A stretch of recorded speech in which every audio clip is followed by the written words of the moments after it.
আজকের ব্লগটা শুরু করছি এক গ্লাস ছাতুর শরবত দিয়ে। আজকে এটাই আমার ব্রেকফাস্ট।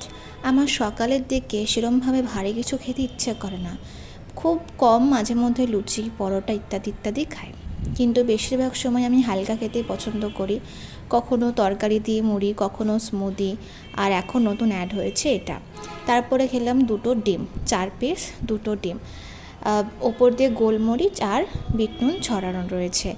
এইভাবে ডিম খেতে ভীষণই ভালো লাগে, যখনই খাই এরকম সাজিয়ে গুছিয়েই খাই।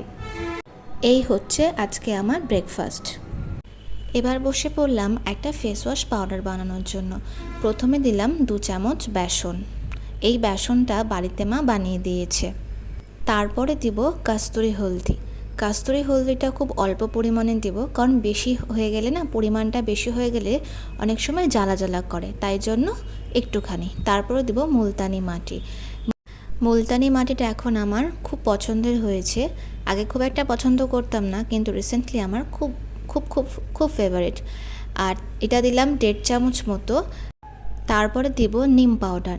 নিম পাউডার অ্যাকনের জন্য, অ্যালার্জির জন্য, ব্রণর জন্য খুব ভালো কাজ দেয়। এটা ওই 1 চামচ মতো আর একটুখানি দেব। এটাও ভীষণ ভালো কাজ দেয়। তারপরে সবগুলোকে একসঙ্গে ভালো করে মিক্স করে নেব।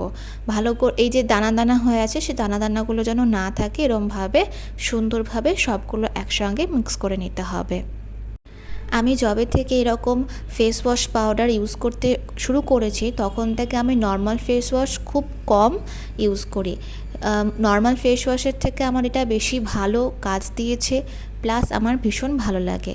তারপরে হচ্ছে একটা কাচের কৌটোতে, এয়ারটাইট কৌটোতে এটাকে আমি স্টোর করে রেখে দেব। তারপর যখন ইউজ করব, এই পরিমাণটা একটু নেব আর সামান্য পরিমাণ জল দিয়ে ভালো করে মিক্স করে আমি ফেস ওয়াশের মতন ইউজ করব। তোমরা অবশ্যই একবারটা ট্রাই করে দেখো, দেখবে তোমাদেরও খুব ভালো লাগবে। এই ফেস ওয়াশ পাউডারগুলো খুব ভালো কাজ দেয় স্কিনে, অবশ্যই তোমরা একবার ট্রাই করে দেখো। আচ্ছা, আমি রিসেন্টলি এই অ্যাবস গুডনেসের এই হেলথ সিরামটা না ইউজ করছি। আমি না ঠিক বুঝতে পারছি না যে কীরকম কাজ দিচ্ছে। তোমরা যদি কেউ ইউজ করে থাকো, অবশ্যই আমাকে জানিও তো যে কীরকম কাজ দিয়েছে তোমাদের, তাহলে আমি একটু কনফিডেন্ট পাবো। এমনিতে প্যাকেজিংটা খুব সুন্দর, ভীষণ কিউট।